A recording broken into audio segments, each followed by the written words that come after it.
Yo guys, what's up? It's SS Cuber, and in this video I'm going to be showing you how to be sub 25 on the Rubik's Cube.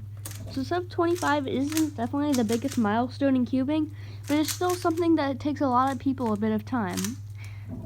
So the first thing that it takes to be sub 25 is to have a cube. For cubes, anything in the last couple of years is fine, but if you're using something like a Rubik's brand or a really junky cube, like a really bad Banshee, you probably won't be able to be sub 25 as easily, but it might still work. The next step is definitely work on your look ahead. Look ahead is very important, especially during your F2L stage of solving. This is if you're using CFOP. If you're using other methods like Ru or ZZ, I know nothing about them, so I can't really help you there. But for CFOP, learning F2L, like intuitive F2L, will help. Get your F2L down to about like 16 seconds, and then your last flare should be about 9 seconds. If you do that, you should be around 25 or less seconds. The next thing I could tell you is learn to look OLL and PLL.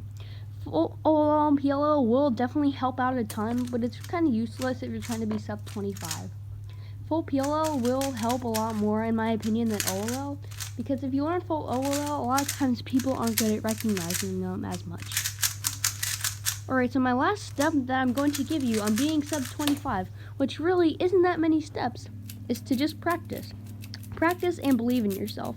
If you don't practice and don't believe in yourself, then you can't be sub 25. That's about it, and thanks for watching.